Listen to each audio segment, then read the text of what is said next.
When you think about space, from those first giant leaps on the moon to the rovers cruising around on Mars right now, it's just incredible stuff.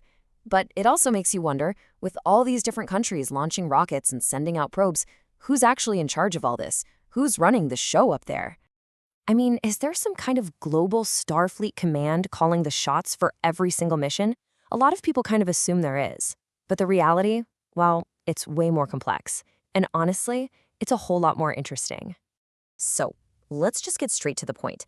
That idea of one single world space agency, it's a total myth. It just doesn't exist. Nope.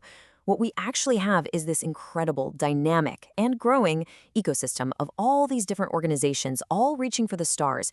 All right, so if it's not one big group, then who is it? The answer's really a mix of national pride and countries working together. Let's dig into how it all actually works.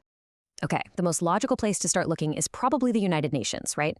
And that brings us to this group called UNOSA. That's the UN Office for Outer Space Affairs. Their job is super important. They help everyone cooperate and make sure space is used for peaceful stuff. But here's the big thing you need to know. They don't actually run missions.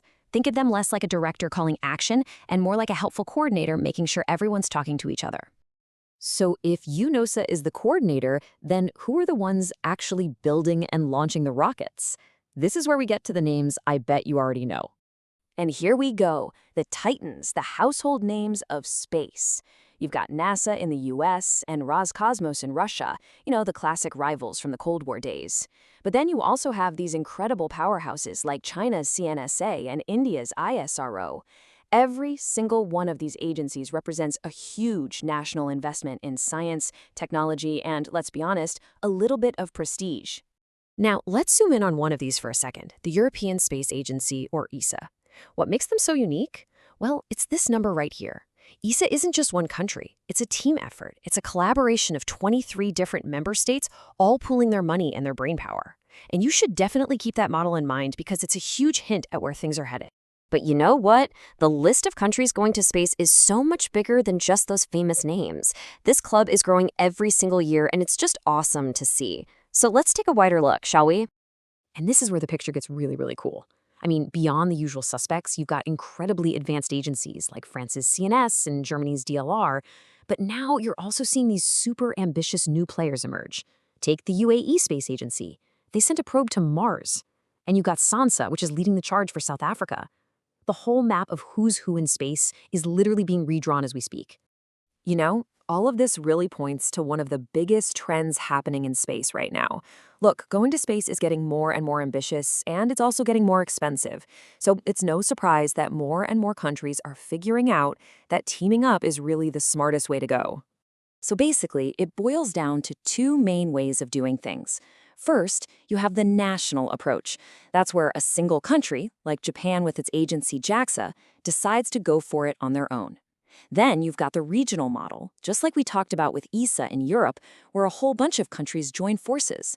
Both approaches are powerful, for sure, but that second one, the team-up model, that's the one that's really gaining momentum. And if you want a perfect real-world example of this trend in action, look no further than Africa. The African Space Agency, which is set to be inaugurated in 2025, this is a true game changer. We're talking about a continent-wide commitment to space, using that same successful team-up model to get way more done with their resources. Honestly, we've really only scratched the surface here today. If you're curious and you want to dive deeper to see the full, amazing list of every country with its eyes on the stars, there is one place you have to go. Check out UNOSA's World Space Agencies page. It's the best, most official directory you're going to find. So where does that leave us? Well, it's pretty clear that going to space isn't just for a couple of superpowers anymore. It has become a truly global mission. And that leaves us with one last big question to chew on. As we push further and further out into the solar system and beyond, what's going to be our biggest challenge? Building the right technology or building the right teams? Definitely something to think about.